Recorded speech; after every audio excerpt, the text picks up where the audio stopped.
Yo, what's good, Yo, everyone? Come what's on. good? Yeah. Happy New Year. Listen, we got a special guest. Mm-hmm. Special. Yo, we about to bring someone that is a motivational speaker, someone that is a coach, a mother. Yo, get a pen, pad, notebook, everything.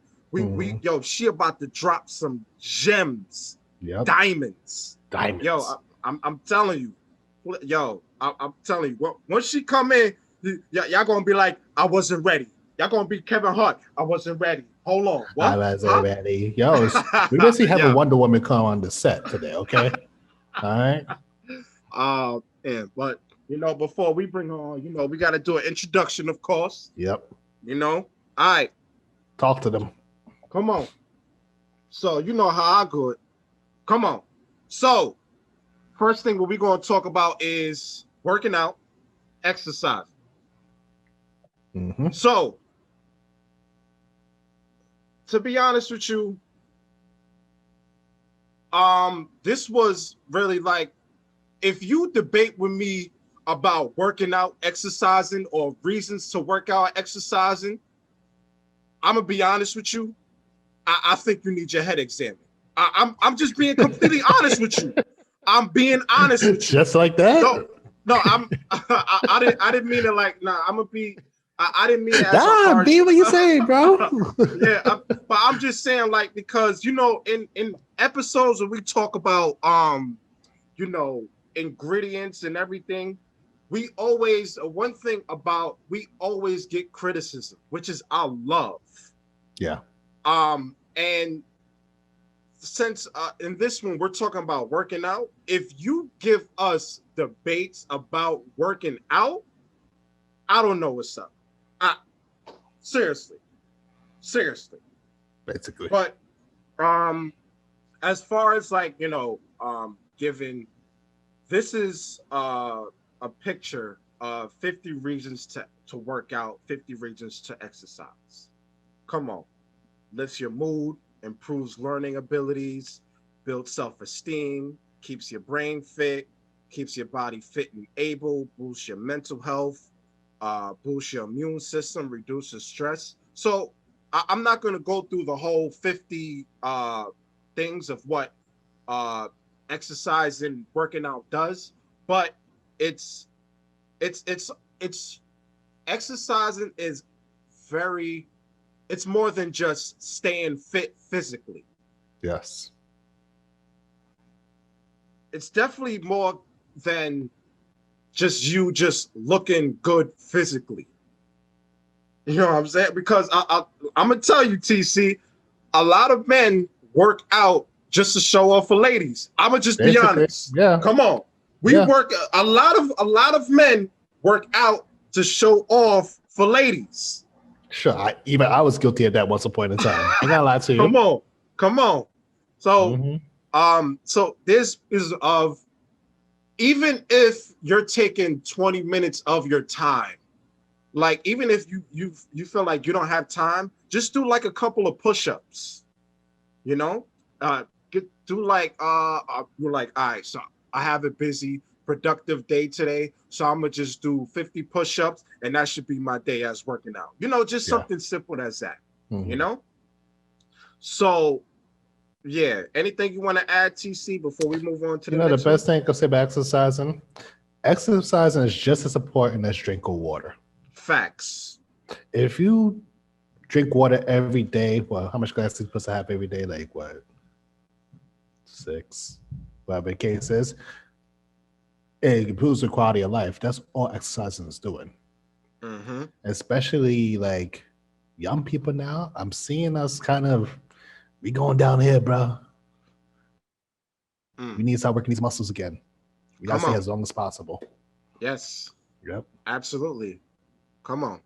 So, um, now on to the next one. Yeah. Dextrose. All right. So dextrose, um, is an ingredient that you see in the grocery store. We're going to talk about ingredients again. So dextrose is not a problem. Let me say that first.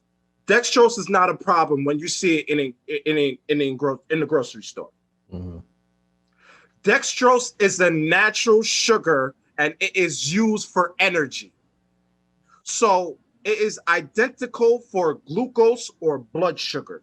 So dextrose is also made from corn, which from corn, which is used in food, food or medicine. So yeah. So now here's the trick part about dextrose in foods. When you see dextrose in ingredients with artificial sweeteners, like we talked about that in the previous episodes, then of course, if you consume too much sugar, the body will store it as extra fat. So consuming too much simple sugar can lead to weight gain, heart disease, diabetes, acne, and low energy. So even though dextrose are used to benefit someone, it can benefit someone rather than harming them. That's another thing. So dextrose actually benefits people. Okay? So dextrose is used when some people, like bodybuilders, when they are finishing working out, post workouts, they use it as a post workout. Yeah. So dextrose in food are in corn syrups, sweets, processed foods, starchy foods, and much more. So now in medicine, dextrose, this is used to dextrose is used in medicine, or you could say you know, when you're in the hospital, they use it when your blood sugars are low. So dextrose is used in medicine, and it's quickly to treat low blood pressure. It treats dehydration and provides nutrition, amino acid, and other substance. So dextrose is also used in bath products. Hold on. Let me just, okay, yeah. So it's also used in bath products, makeup, skin care, hair care, and, you know, animal food. Yeah.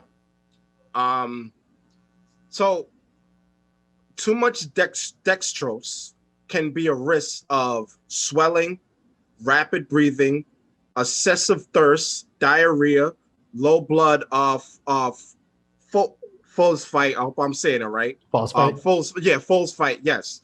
Fluid in lungs, low blood magnesium, high blood sugar, confusion, loss of consciousness. So now, to avoid dextrose, if you have the following: high blood pressure, low potassium levels in food, and if you have swelling in the arms, legs, or feet, and when fluids build up in arms, avoid dextrose in the following. This is the stuff of what I've researched.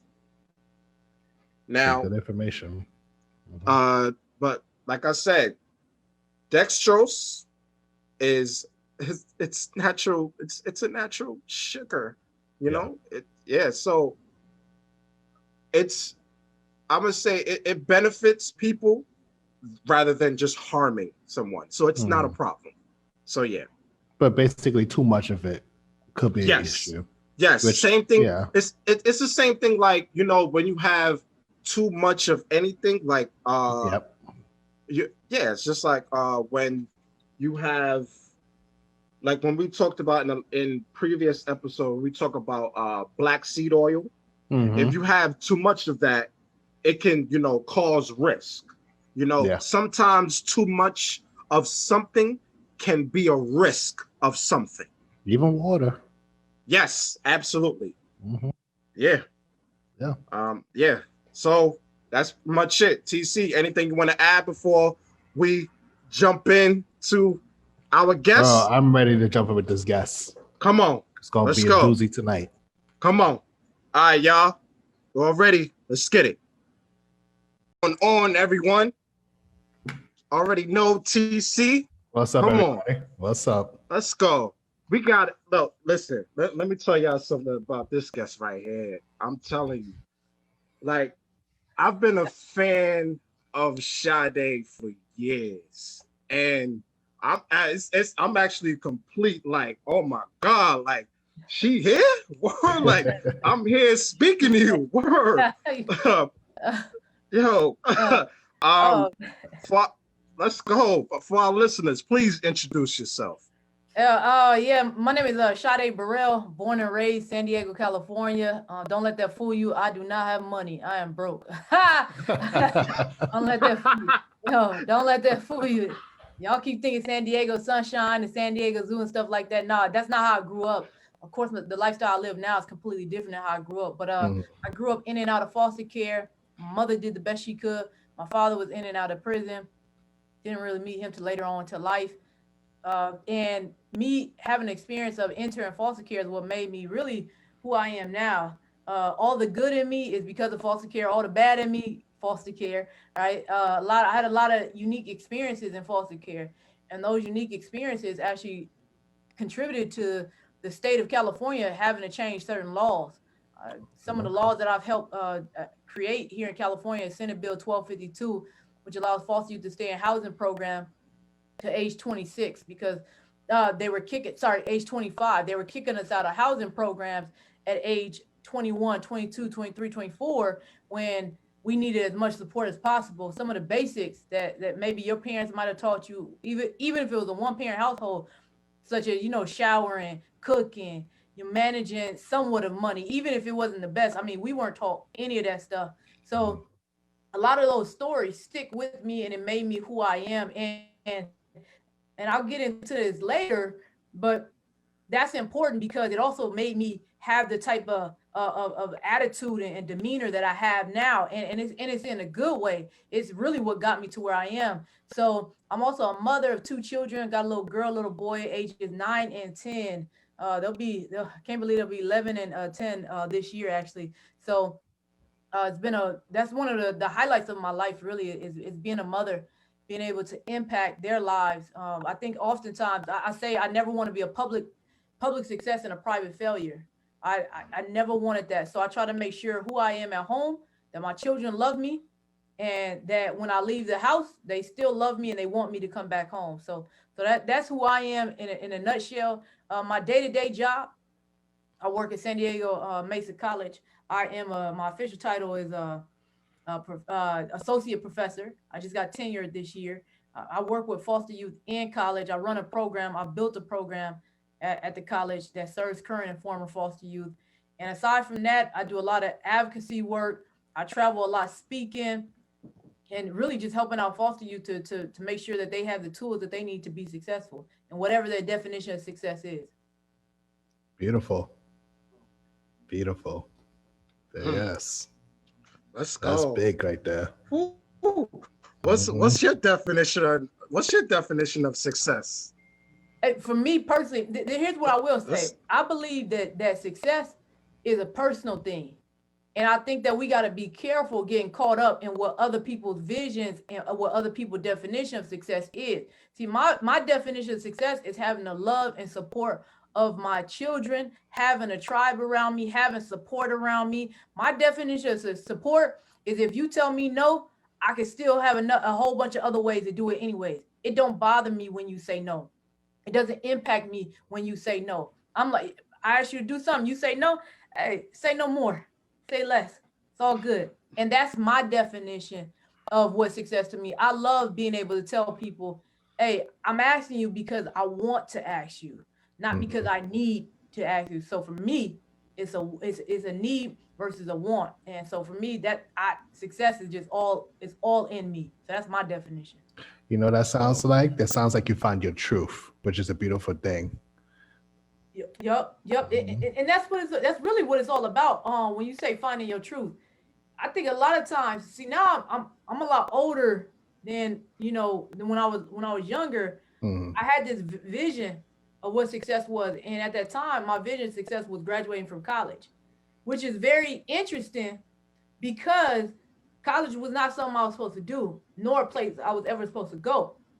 Why do I say that? One, because when my daughter's in fifth grade right now. She's in fifth grade. I always tell my daughter, she's been to one school. I said by the time I was in fifth grade, I went to 5 different elementaries. Like 5 different ones. I went to 1 middle school. I went to 2 high schools. By the time I went to high school, I didn't start high school to 10th grade because I was kicked out. Because I had some discrepancy whether I was kicked out, whether they forced me out, whatever. And what happened was they put me in a group home. When I was in a group home, juvenile hall, and all these different institutions, none of the credits from the different institutions transferred to a regular high school. So when I started high school in 10th grade, they said, oh, you have 0 credit. You're going to graduate at 19. I'm not trying to be 19 in high school.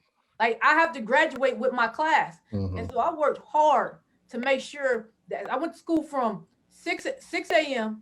to 9 p.m. for 3 years because I had to catch up a whole year. I never had a summer off. Never had a summer off. And in between me going to my last 7th period class, and they used to call it ROP, is like a class that you'll be able to take, and it counted for high school credit. In between there, I did track and field. When I wasn't doing track and field, I did cross country. When I wasn't doing cross country, I did basketball. I always did some type of sport. I always did something because that's what kept me going. And so barely, and when I entered these high schools, I could barely read or write. So when I graduated, I was somewhat able to read and write. I was able to fool people enough to get me to read and write. But when it was time to take a test, I scored the lowest you can get on a college exam to enter into a community college. I got the lowest math, the lowest English, and I only went to college because I was supposed to go to the Air Force, but I didn't want to serve under who the president was at that time. I said, I'll wait till the next president and I'll serve. But I had a counselor who just kept saying, hey, let's just do another semester. Next thing you know, I'm transferring to SDSU on a full ride academic scholarship through the Alex Smith Foundation. For those of you who don't know who Alex Smith is, he was a quarterback for the 49ers. He was a 2nd round draft pick in, I think, 2006 with Reggie Bush. Him and Reggie actually played football here in San Diego at Helix. And so Alex Smith played for the 49ers. He went on for the Kansas City Chiefs. And right now, if you get a chance to look up his story, this man had a remarkable story about how he came back to the NFL after his leg and everything like that. So after earning his scholarship, graduating debt free from college, I was like, all right, cool. This is success. But then life hit me. And I graduated and I had a social work degree, and they tried to pay me $12 an hour to work as a social worker in San Diego. Boy, my paycheck was about $1,800. My rent was $1,100. Childcare was $1,400. So it was like, hold on, this ain't cutting it. So I quickly went on to school to USC. I went for my master's, earned my master's at USC. And then even then, and here's something I've never said publicly, and I would say this publicly, one, because I have a lot of respect for what you guys are doing. I got a chance to watch your podcast on YouTube. I've never said this publicly. I am actually in school right now, finishing up my doctorate. I start school this upcoming Saturday. I'm starting my doctorate program at UCSD, and I'm earning a doctorate in educational leadership. Nice. Now let me wrap that all up. This is why I say this. Success used to be education to me. That's not it. I was young and immature. I love accomplishing goals. That's what it is. And for me, my goals allow me to say no. That's a whole nother word right there. My goals allow me to say no. That's a gem you dropped this now. Hold on. Hold on. Sade, I actually have a question for you about the power of no, but it's later on. Yeah. Yes. So me and TC do have a couple of questions for you to drop, so that way our listeners, can get this value, can get this. Okay, what did she just say? Oh my God, that was fire. Hold on. Huh? Yeah. So yeah, but keep going. Continue to say it. After that, me and TC gonna ask you a couple of questions. Mhm. And y'all stop me whenever y'all want, because sometimes I go on these tangents. I'm telling you, just Hey, if you need me to stop, Keep it's just your let show me know. today. Keep going. Yes, It's your keep show. going. Do what you Let me want. Keep know. going. So like I said, my goals allow me to say no. That's my only. That's all I wanted. I don't want nobody. I don't like people controlling me. No, I can't stand people controlling me. Even when I was in group homes, when they put me in a group home, they used to lock us in this little blue room with a window, and it was blue. It was a blue carpet. People were urinating there. They used the number 2 in there. They didn't care. They do all kind of things. They locked the next person back up in there. When I was in juvenile hall, they put me in a room with a young lady. She was 17. She just got done murdering someone. Why am I in the room with her? Another girl coming off heroin. So you lock me in rooms with these people. That's why I don't like people controlling me. Because when people had control of me, they misused me. They abused it. And so now I'm like, the best person in my life to control me is me. And so and I'll let y'all get into the questions, because that has a lot. Control has a lot to do with success, because we live in a mentality. We live in a society where we're making it okay for people to depend on people, places, situations, governments. I mean, I ain't even gonna get started on the government and stuff like that. How we make it okay. Now look at this. I ain't gonna tell you I ain't gonna take the 600, but I ain't gonna depend on those 600. Let's go. Let's go. It's a difference. That's right. You give it to me, I roll with it, cool, no problem. But I ain't sitting there, if I don't get it, I'm spray painting their house. No, I ain't tripping off that. Exactly. I'll let y'all get into the question. Go ahead. All right, Diamond. All right. So first question we have for you is, how can people find out, or how can people observe of what they do with their life, if either they are, and also, of course, they got to be honest with themselves. How can they find out or observe if they're living a great life or something that is missing or confusing in their life? Yep. So this is when we begin to do an inventory of our lives. Same way, have you ever went through some of your clothes and you're like, all right, I don't know if I can fit this anymore. No, this ain't even in season anymore. I ain't wore this in years, right? I do that sometimes with my clothes. I'm like, okay, I can't fit that. I gained weight, I lost weight. That ain't in style no more. You do an inventory of your life and you get rid of stuff. And when you get rid of stuff, I usually take it, if it's in good condition, I take it down to Goodwill, Salvation Army, whatever, give it on to the next person. That's what I like to think of my life as. I do an inventory of my life. All right, let me take a look at all areas of my life. Let me look at all my relationships, whether that's friendships, whether that's intimate relationships, whether that's colleagues. It don't matter what it is. Let me look at when you walk in the room, what's my reaction? What's my reaction? So I need to do a complete inventory of my reaction. And now I need to do a complete inventory of your reaction, and let's sit down. See, we don't have these honest conversations with ourselves when we do inventory. We like to, going back to the clothes analogy, we like to say, oh no, I'm going to lose about 15 more pounds and I'm going to be able to fit in that. Girl, get that away. Them 15 pounds ain't never going away. Just give it away and accept who you are now and move forward. But if you really want to fit it, you really want to fit in that dress. That dress is it. It ain't never going out of style. You going to work hard to lose those 15 pounds because you're going to get back in that dress. That's the same thing with your life. You have to say, all right, cool. I did an inventory. I like this. I don't like that. This makes me smile. This doesn't make me smile. This is what's helping me reach my goals. This is what's helping me, I'm falling over here. You have to be honest with yourself. And you got to get honest people around you who are going to be truthful with you. I got friends around me who make me cry. I mean, I got this one homegirl. Shout out to Cassandra. She owns a beautiful venue out here in San Diego called Sip Beer and Wine out here in San Diego. And she I met her back when I was making $12 an hour at this place we was working at as a social worker. And she was making way more than me. That's why she told me to go to school, because she knew she was making like way more than me. So she said, you need to go to school, Sade. Anyways, back to my story. My friend said to me, she said, it was time for me to buy a house. About 4 years ago, I bought the house I'm in right now. I bought it. The best decision I ever made was to buy this house I'm in now. And I said, yo, I'm not going to go sign for that house. She said, why?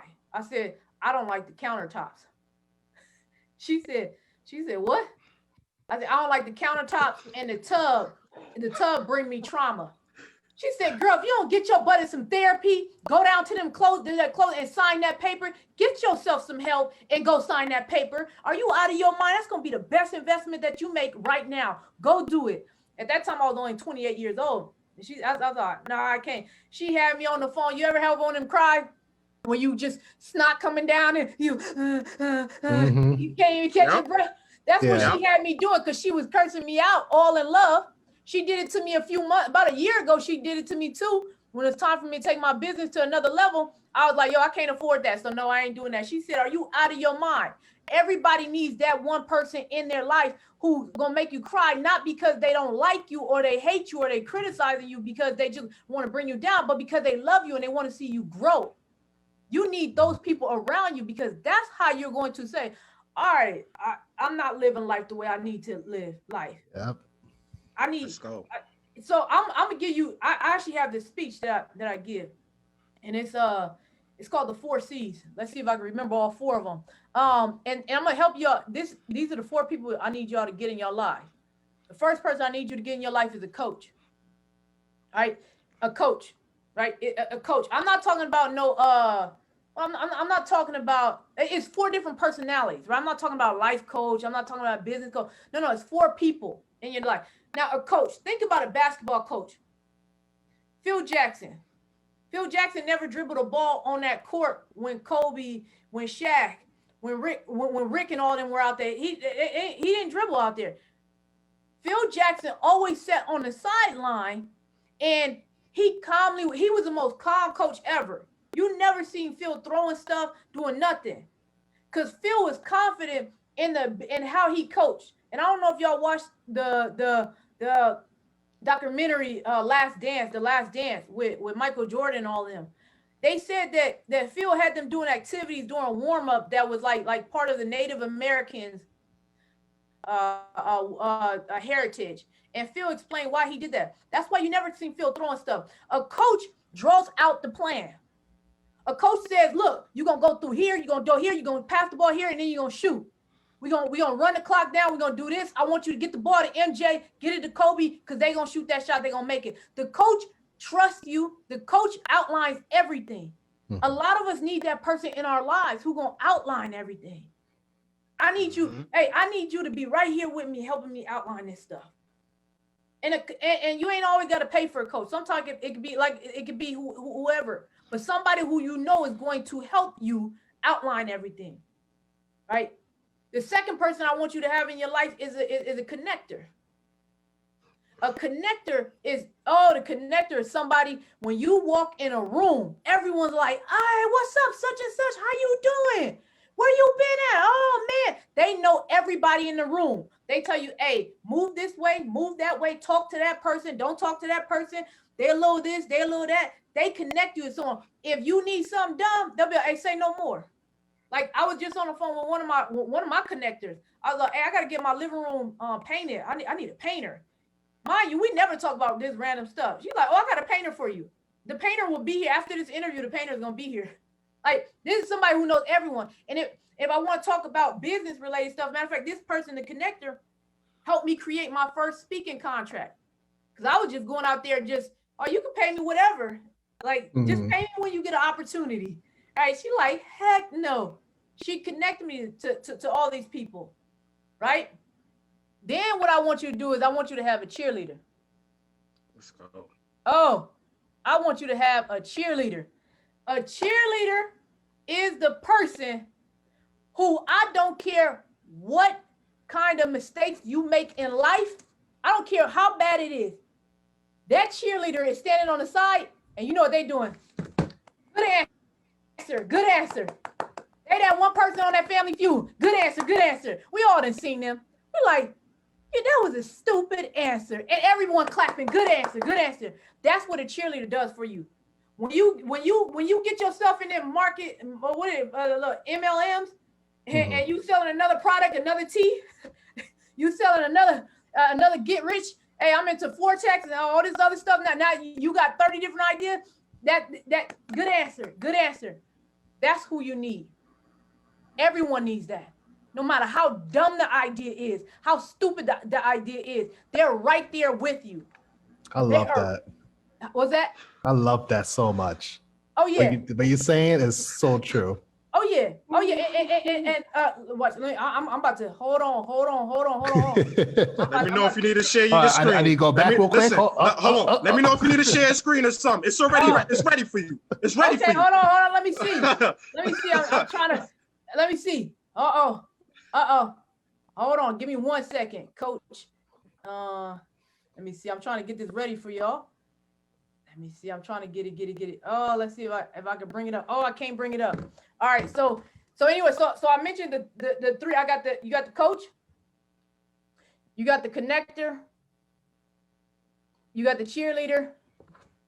And this is one I'm trying to bring this one up for y'all because this is the one that I really want to go in on, y'all. I already put. You can share your screen. All good. Okay, hold on. Give me 1 second, y'all. Give me 1 second. No problem. No problem. Oh. Let me see. Oh, I'm gonna get it on here. I got a whole entire presentation on this one.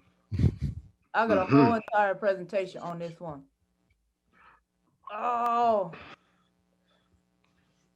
Give me 1 second. Work with me. No problem.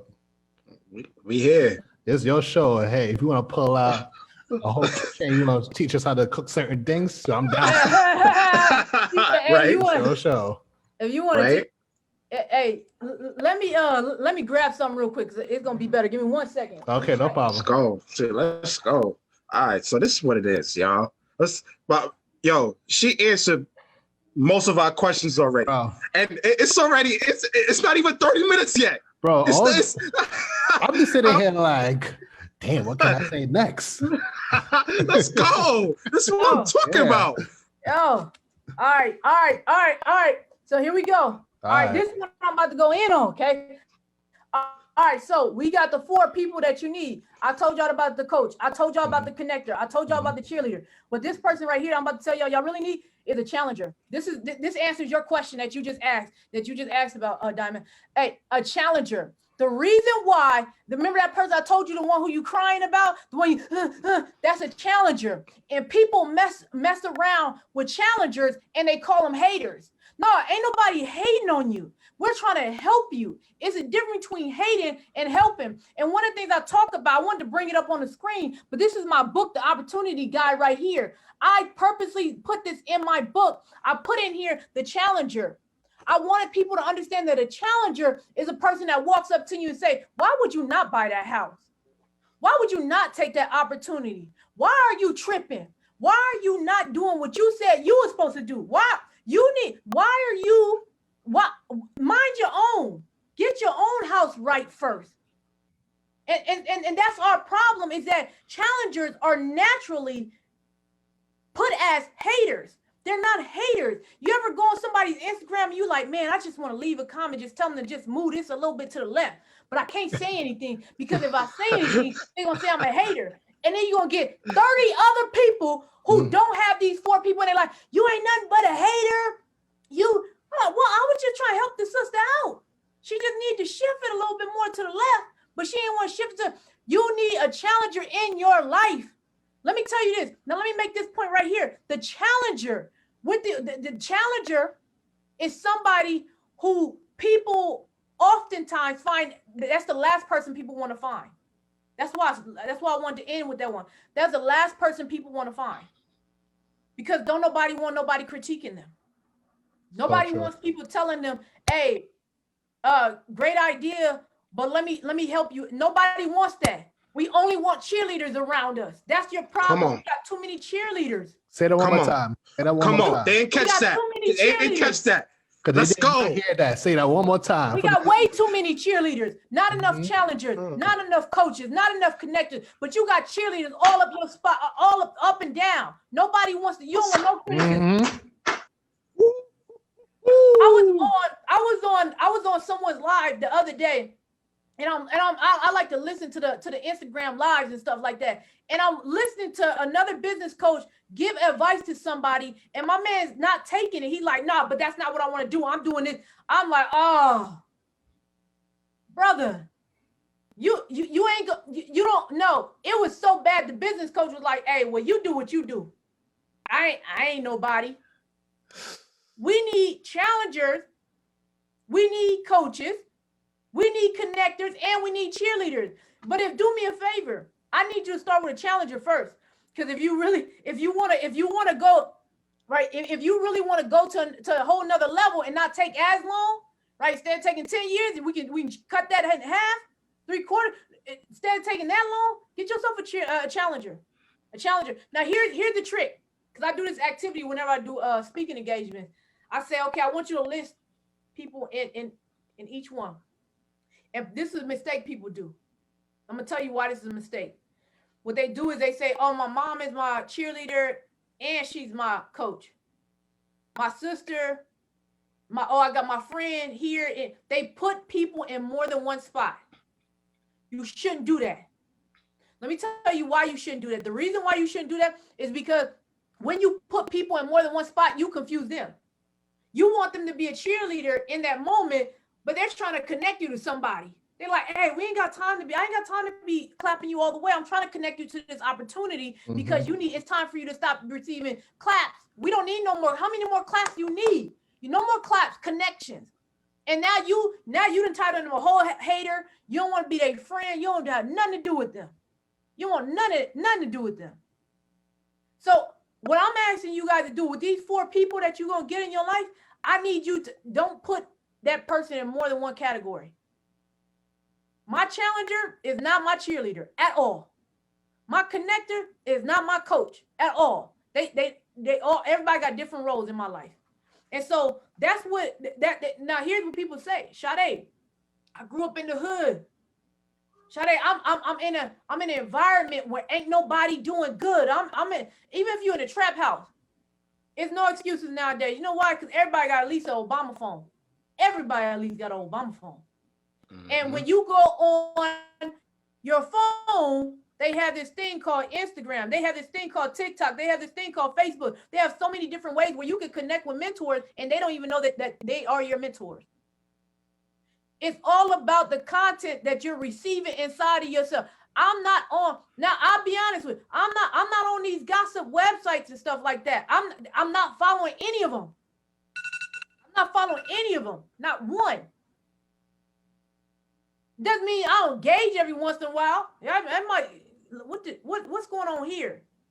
So I can stay update on what's going on. So when I give my speeches, I know what these young people are really into. I might go in the shade room just to look and say, okay, all right, I see that this is the new trend or whatever it might be.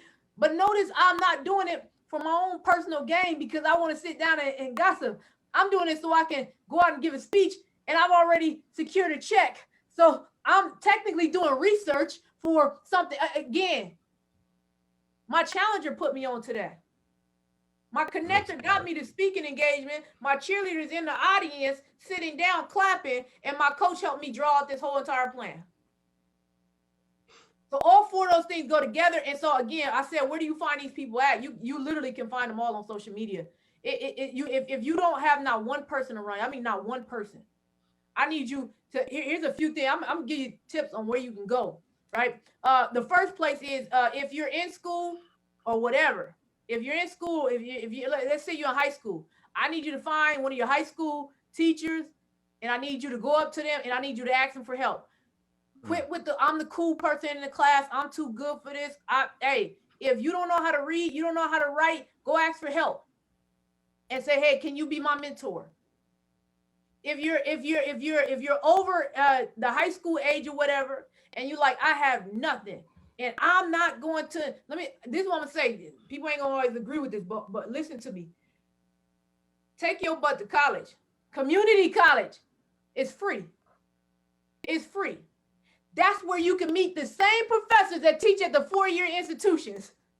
People don't know that trick. Take your butt, if you are in the hood, you in Crenshaw, right? you in East Dago, you wherever, you can go to any community college, take a class for free, and you're not there to take a class, you're there to meet people. You're there to meet. Now you're learning something. It's free. You already didn't have anything to do with your time anyways. You was gossiping. You was running around with your homegirl talking about Birkin bags, and you ain't never seen one in person. So take your butt, go look for a reason. Go take a gardening class. Go teach yourself how to produce your own food. How do you do all that? A lot of stuff is at your local community colleges. You can go there for free. The moment they start charging you $1, that's when you say, never mind, this no longer serves me. Right? No Yo, let's go.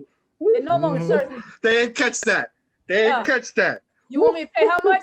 You say your health fee is what? Oh yeah, nah, never mind, I gotta go.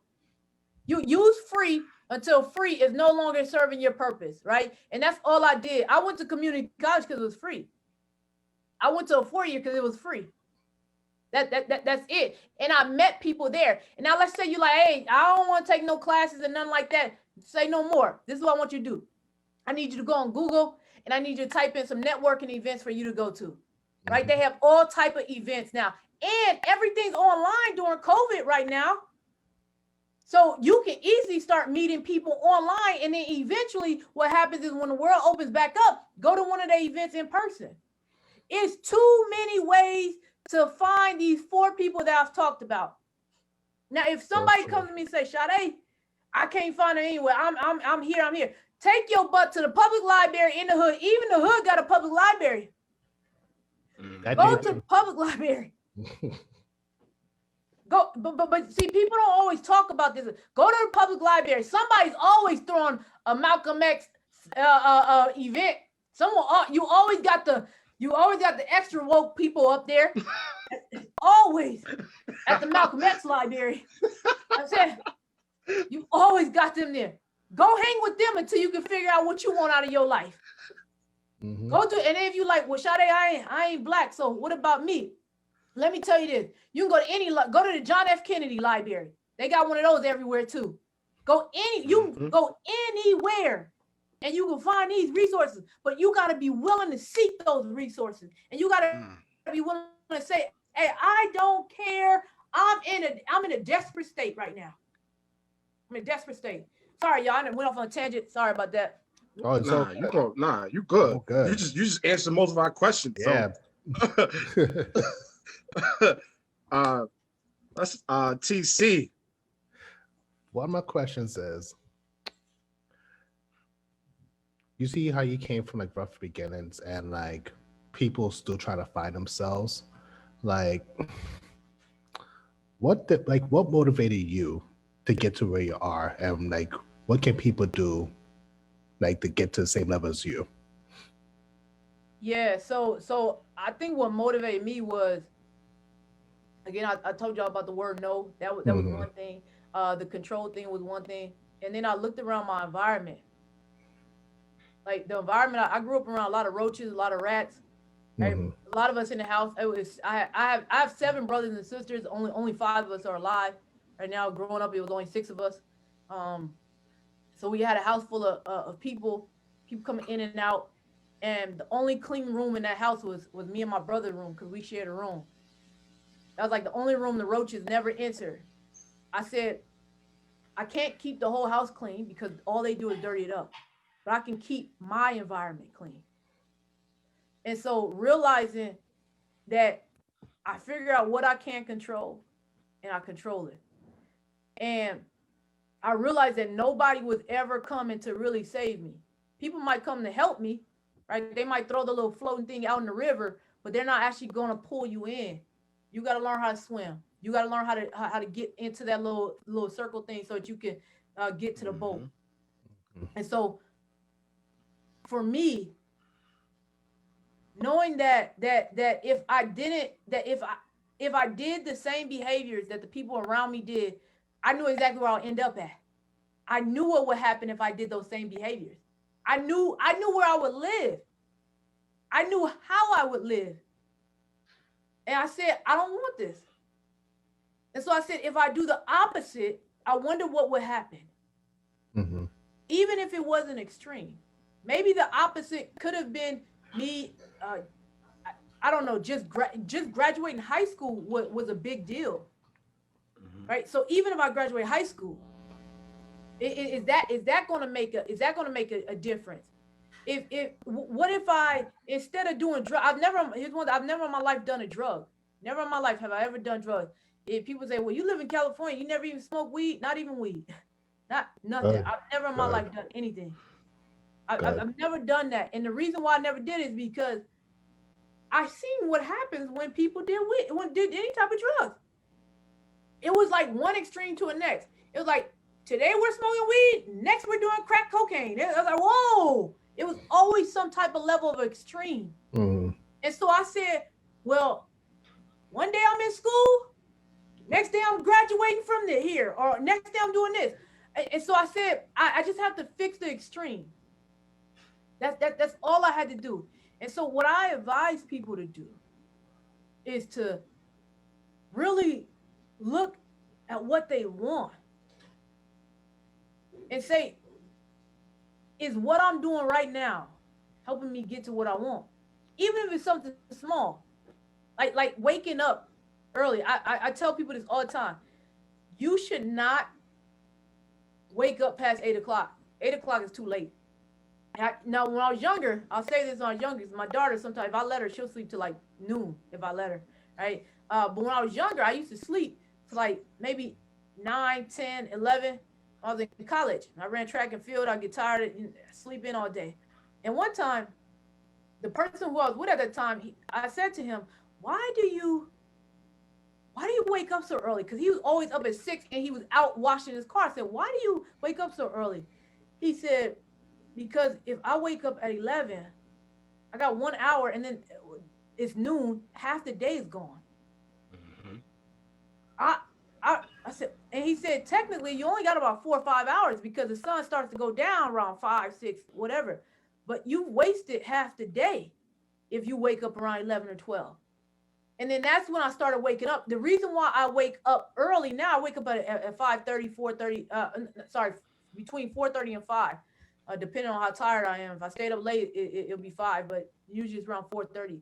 I wake up early because that is when I get the most work done. And so here's the trick. People always tell you to wake up early. They never tell you what to do when you wake up early. They never tell you what to do. So you got people, the alarm goes off and they throw their covers back on them. The reason why is because they never planned out anything to do. I tell people every day, do something small that will help you get to where you want to go. So this morning when I woke up, I went for a run. Right, so I went for a 2-mile run. I read some books, and by the time I got done doing those particular things, it was already 7 o'clock. So I had to cook breakfast, etc., get ready for work and things like that. And so you gotta have at least 3 to 4 tasks to do when you wake up. Don't just wake up because your favorite motivational speaker told you that they wake up at 2, 3, 4, 5 in the morning. Because what they also don't tell you too is that they take naps. They taking a nap in the middle of the day. You got to go to work and work a whole 9, 10 hours because you're not where you want to be right now. So I want people who are trying to go to enough. I want them to wake up early, but I want them to have 3 different tasks for them to do. And one of those tasks I want them to physically be working out or doing something. I don't care what it is. I lost 17 pounds during this quarantine. 17 pounds I lost.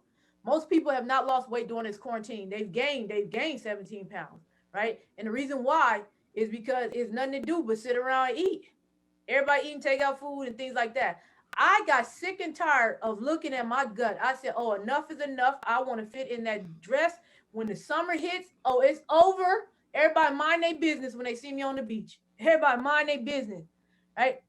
I had to put physical activity in. Also, physical activity deals with your mental, right? If we can get your body going, it helps your mental. It helps you think a little bit more clear. Another thing that you could do, don't listen to a whole bunch of rap music and all that stuff. Nothing wrong with rap music. Sometimes I do listen to it, but I listen to podcasts such as this. All right, honest conversations such as this. So when I find new podcasts, I'm like, all right, I'm gonna listen to that while I'm working out. Kill 2 birds with 1 stone. I'm working out and I'm getting information. Right? So these are all things that we can do. And you don't, let's say you don't have access to a phone. You're not able to wake up. Then the next thing that I want you to do, I want you to take a pen and paper, just a blank pen and paper. My mentor used to have me do this all the time. I want you to write down, what happens if I don't change my life?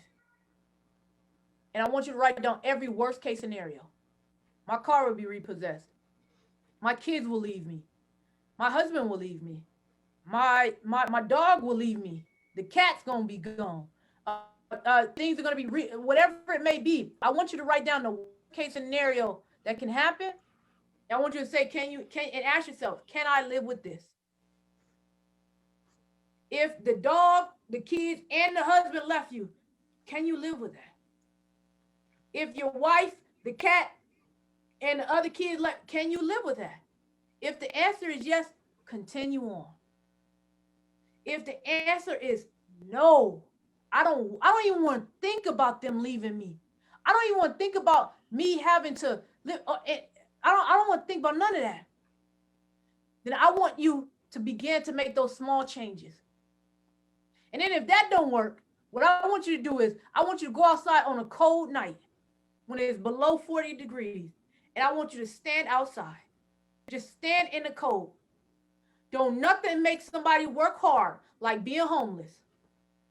I'm telling you, I told my kids the other day, I said to my kids, they said, oh man, that's so fun to be homeless because you don't have to do nothing. I said, I would rather work 10 jobs than to be homeless. They said, well, why? They don't do anything. I said, because it is hard being homeless. My auntie taught me that. She says, hard being homeless. She said, every day when you're homeless, you got to figure out what you're going to eat, where you're going to sleep.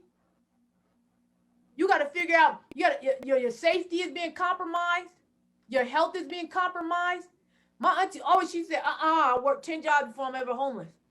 And so if none of what I said worked, I want you to go stand outside in some 40-degree weather. This is the weather, even in Southern California, at nighttime it's getting cold. It's getting like 38 degrees, 40 degrees. I went running in this weather and I said, I got to work harder in life. Because I need a gym in my house. This don't work for me. This don't work. I like that. You have to find something to motivate you. And I know sometimes my tactics are extreme. Like my friend posted on Facebook today. She said, "Hey, somebody I grew up with. She said, She's quitting smoking, and she said, and everyone's giving her advice. Eat candy. And I said, don't trade one bad habit for another one. Don't eat candy. Don't do that. I said, you got use fruit or something like that. I don't know. But I said, for me, I have to go extreme. I said, for me, I go down to the Cancer Society and find a person dying of lung cancer. And that will make me, I will never pick up another cigarette a day in my life. I get it. Like that worked for me. My mom smoked cigarettes for years. And one day, she said, I'm not smoking cigarettes no more. And her husband was like, no, you ain't. She just stopped smoking. My mom actually has that mentality. When she stops something, boom, she stops it. Cold turkey, no problem. I'm not like that. I got to, I need to be extreme. That's why I'm telling you, go in the cold. I'm telling you, because for me, I changed my whole life. I started working harder after that. Let's go. All right. Okay. So next question I have for you is, so instead of just asking you a general question as in how can people succeed in life in 2021, how can people, stay focused? Yep. I would like to ask you, how can someone accomplish their specific goal in life? Now, we have fitness. Now, fitness can be, of course, we do physical, but also I consider fitness also as, muscle in your mind too. Career / business, family and friends, and fun / vacation goals. So what are those specific goals that people have to accomplish for that? So how do they specifically accomplish those things? So one, it's all about having a plan. you have to plan all these things out. So for me, when I want to go on vacation, so me and my kids, we had it planned out. We were going to Thailand. Of course, 2020, COVID hit. That canceled everything pretty much. But even though COVID canceled our travel plans, if everything looks good this upcoming year, we're still able to take that same plan and we just moved it over a little bit because we planned it all out, right? And so I think that the problem is that people need to begin to plan things. And when you plan something out, it allows you to break it up. We shouldn't overwhelm ourselves.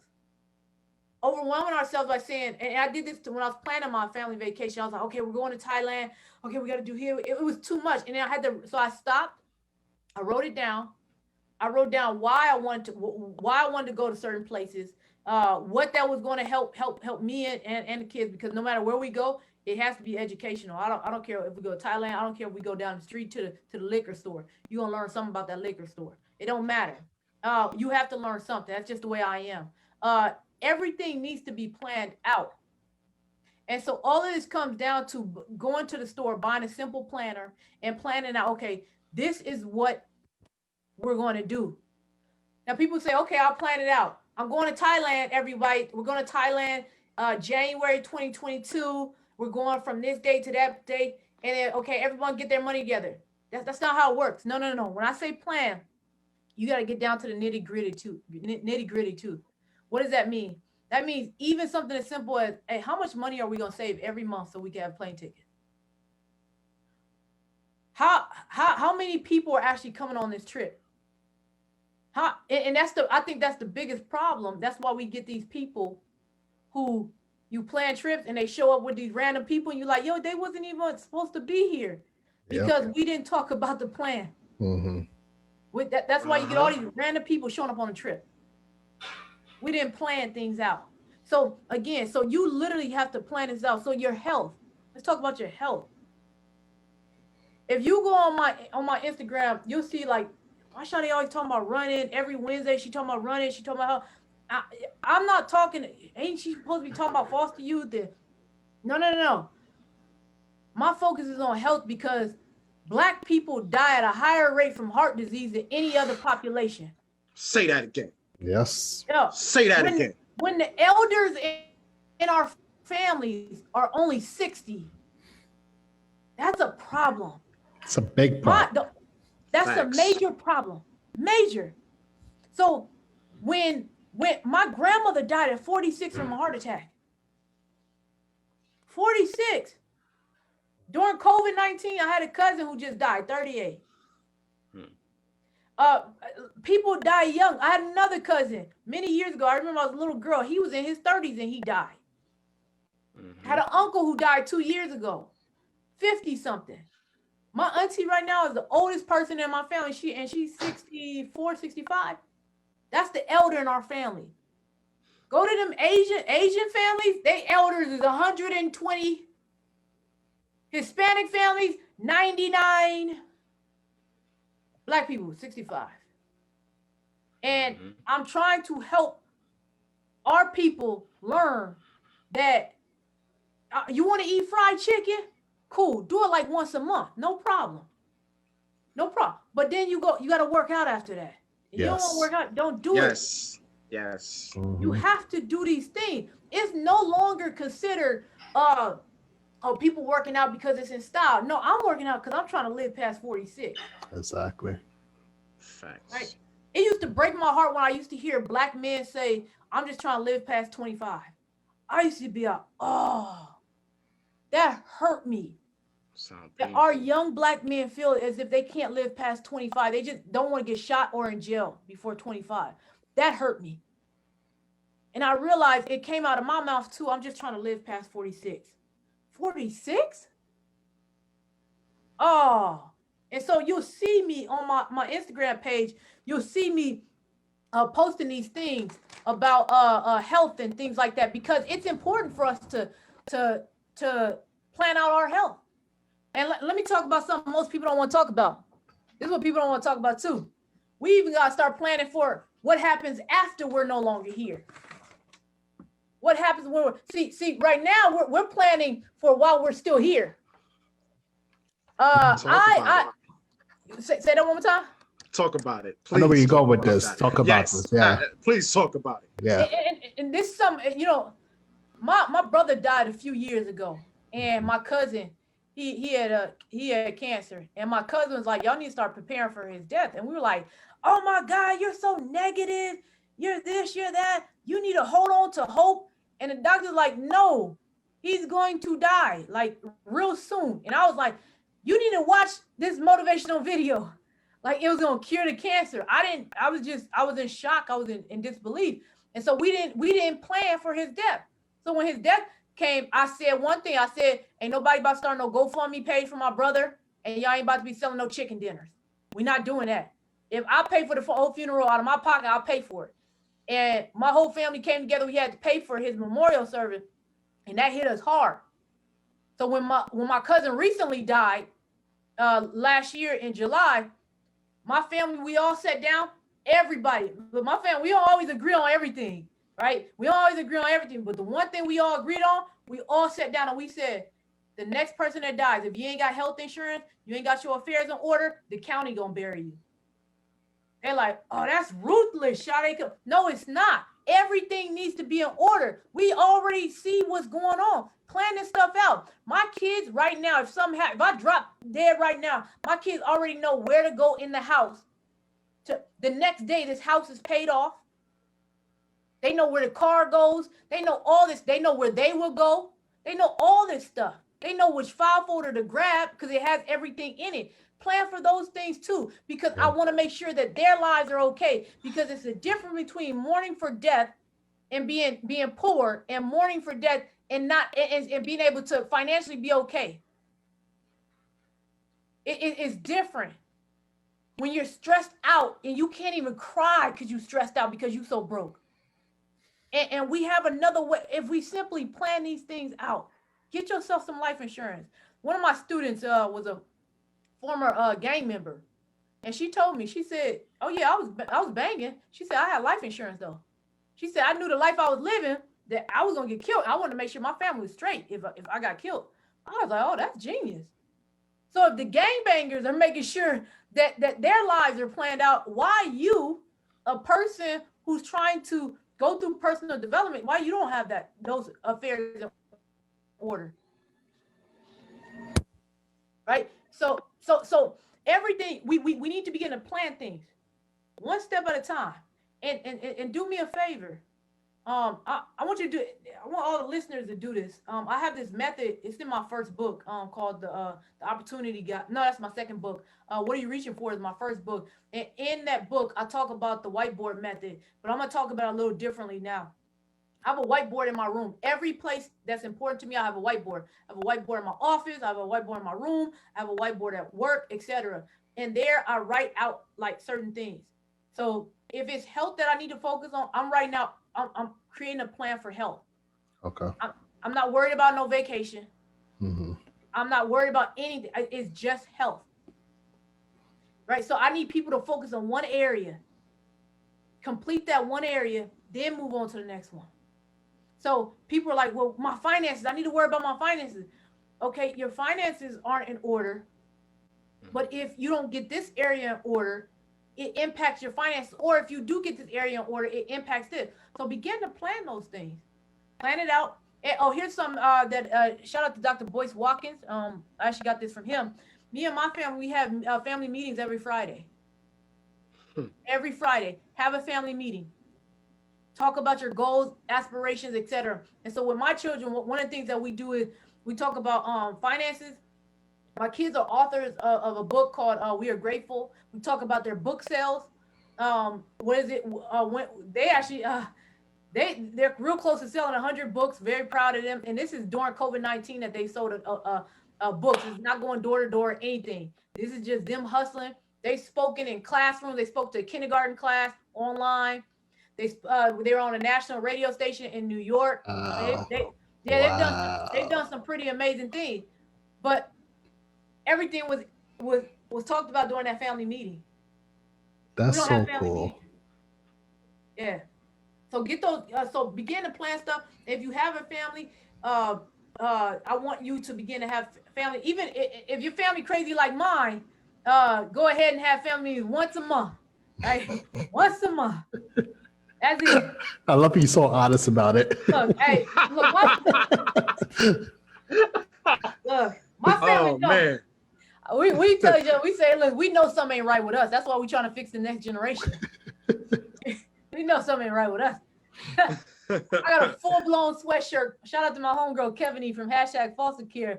I got a full-blown shirt that says, I'm in therapy. We wear that shirt proudly. Like, hey, if I snap on you, I want you to know why. I want you to know what's going on. But we trying to make sure the next generation and generations after that, they're not recovering from trauma. So that's the goal. Good. Yep. Let's go. So you're basically trying to break generational curses, basically. Oh yeah, and you know, I told my kids the other day. I said, look, I can't break all of them. Mm-hmm. There might be some that y'all might have to break. Yeah. Yes. Y'all might have to break one or two, but the major ones, those ones I'm taking care of right now. And they're, you know what's so beautiful is that they get a chance to actually see me do these things. One time we were at Home Depot, and it's funny because my son just got done asking. He said, "Mommy, are you famous?" I said, "Heck no, I'm not famous at all." I said, let me show you how many Instagram followers I got. Let me show him in YouTube followers. And he said, "Well, Mommy, how come when we go places, people know you?" I said, "I don't. Sometimes I speak places and stuff like that." And right when he was saying that, this lady walks up to me and says, "Hey, are you Sade Burrell?" And me, with my traumatized self, I'm like, what? Who wants to know? Like, who sent you? Who sent you? Huh? Right? Depends. Like, depends on what you want. Depends on who. And you know, I mean, you think the IRS was after? You think I owe the IRS the way I be acting? So the lady was like, "Oh no. I recognize your voice because I heard some of your videos." I was like, "Oh, that's crazy." I said, "Oh, I hope you ain't just hearing me too yelling at my kids." She said, "I heard that too. That's probably why I recognize you, because you're always yelling." I said, "Well, praise God." Glad you know my voice. But when my kids see stuff like that, that is breaking generational curses. That is how you begin to plan for something different. And I know people are like, no, give me the exact specific. If I gave you exactly what worked for me and you tried it, you'd be like, "Yo, Sade, that didn't even work." No, it didn't work for you. You're in a whole completely different situation than I am. Mm-hmm. But I can tell you right now, if you at least attempt to plan, you begin to create some type of new normals in your family, right? So like for me and my kids, we don't celebrate any holidays due to religious reasons. We don't celebrate any holiday. So people are like, "Yo, Sade, oh my God, I feel so sad for you." In fact, someone told me it was child abuse that we didn't celebrate Christmas. I said, wow, what? I mean, to laugh. That's different. Okay. Yeah, okay. All right. Wow, oh, yeah? Wow, this is a new world. I said back in the day, they used to take, wow, this is interesting. Right? And I realized that everything, all these holidays, and all of it's just traditions that were created. So I'm like, I can create a new tradition. So me and my kids, we actually leave the state whenever a holiday comes. So we went to Vegas. I love Vegas. By the way, go to Vegas around in November, December. It's not nearly crazy. You don't see crazy stuff or nothing like that. We go to Vegas because Vegas don't care what day it is. They are open, wide open. They don't care at all. And they get a chance to see the museums, Caesar Palace. They get a chance to see the different hotels, eat at the different restaurants. The chefs that we watch on TV, they all have restaurants in Vegas. And so we get a chance to eat at those restaurants that we've seen on TV. And so this is a new normal. But all of this came from me planning this out. I didn't just, "Hey guys, we're going to Vegas." No, I planned by saving my money. I planned by talking to my children.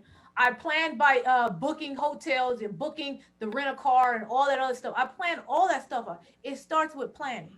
And if you begin to plan, that's when you are able to get into the very, very specifics of your particular life. Let's go. And question with planning, when you normally plan, do you have like an end goal? And let's say you don't reach your end goal, do you still go through the plan, or you just have to delay it and make a new plan with it? Yeah, so it really depends on what it is, right? So if it's like a personal goal of mine, and I don't, when I say personal goal, I mean, let's say it's a business related goal.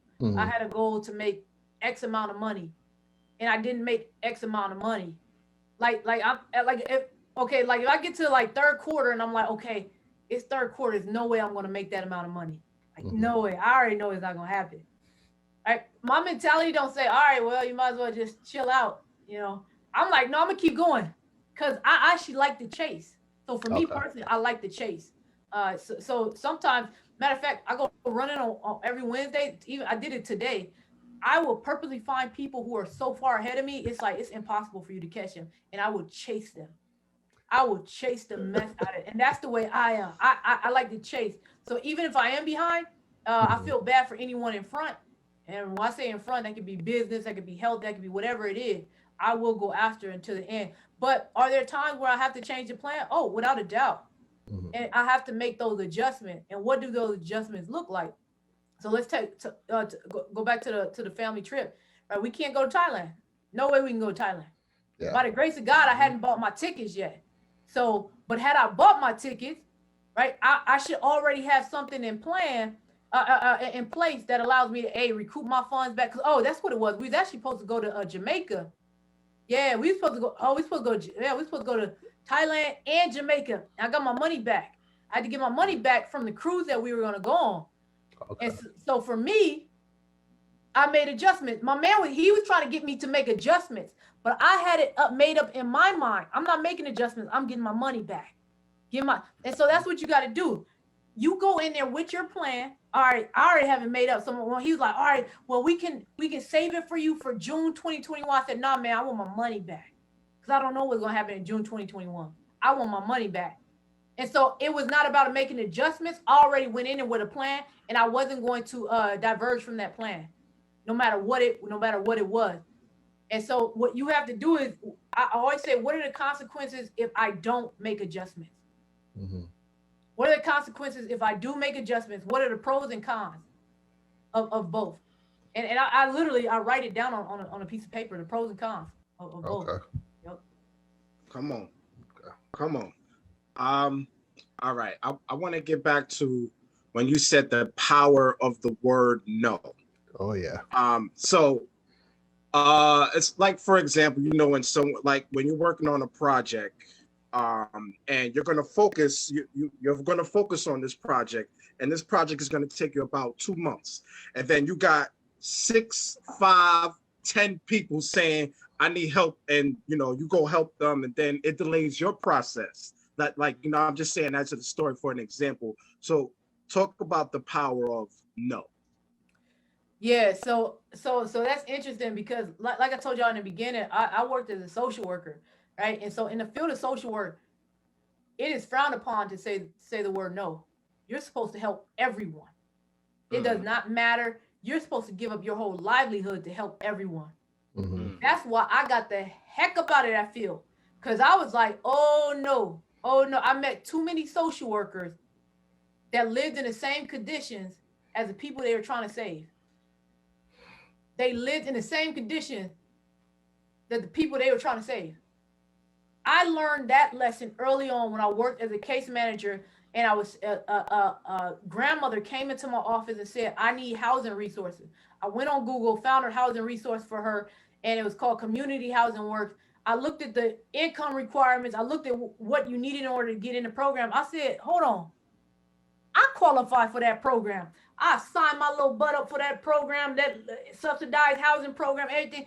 And people always say, did you feel bad? No. I met the qualification.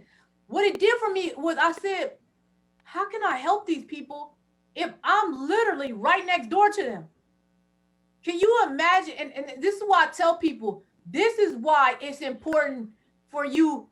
It's okay for you to be in the hood, right? In the hood, helping out, giving back, owning businesses, etc. But imagine if your neighbor live right next door to where I grew up. It's like, no, I ain't take no advice from you. It's not that, oh, you drive a Toyota, I'm not taking no advice from you. No, it was that I knew I was still in the same space as them, but because I had a piece of paper, aka a degree, that said that I was different, I'm like, no, I'm in the same boat as these people. And so I had to realize I have to say no to some things. And I have to say no to now so I can say yes to later. No for now, yes to later. You know how many people I'm able to say yes to now because I have a lot more time. I have a lot more flexibility. I like, because I said no. Now, what you have to understand is that when you say no, that's when, see, people don't say no because they like to please people. You got to get away from that people pleasing stage. You don't have to be evil, because you should never be evil or nothing like that. But you don't have to say yes to everything. See, I said no very early on to a lot of people.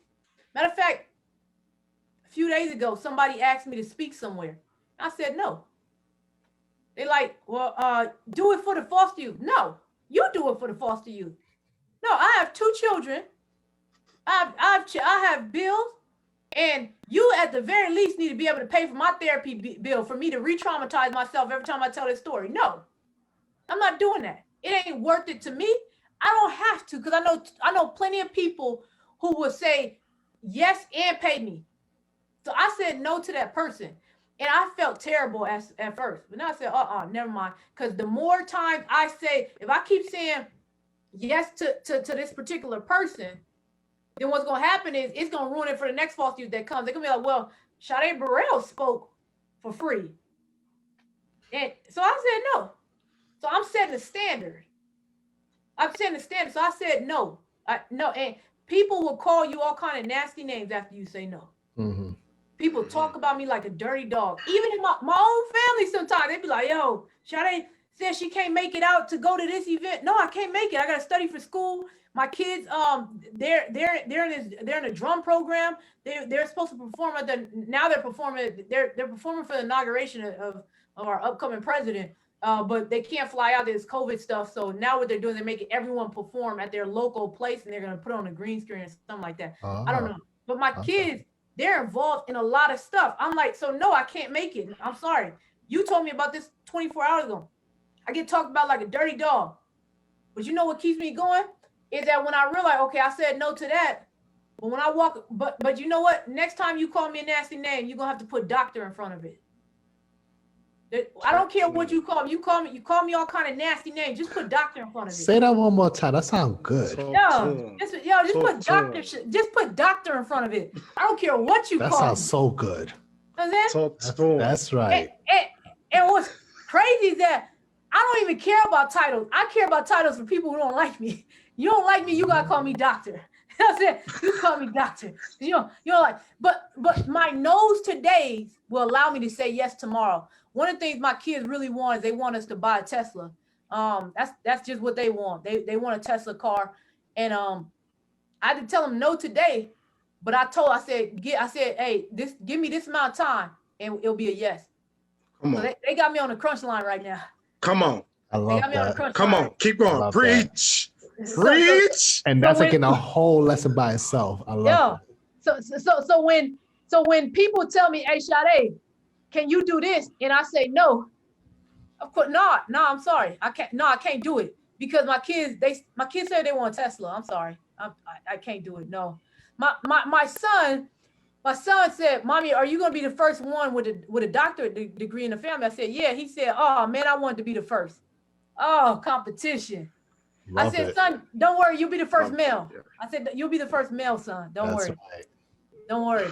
And it's not that, like I said, it's not that we care about titles or anything like that, but it's all about just breaking generational curses and things like that. So, so sometimes you got to say no. A lot of times, let me scratch that. A lot of times you got to say no. So you can get to your yes. TC. I'm starting to realize that more as I got older, because when I was younger, I was like, why is always no when I want something? You know, why I can't get this? My friends are getting it, but as I got older, later on, it's so much rewarding when you work for yourself and you bust your ass to get what you really want. Yep. And nobody can ever take that away from you. That's it. Mm-hmm.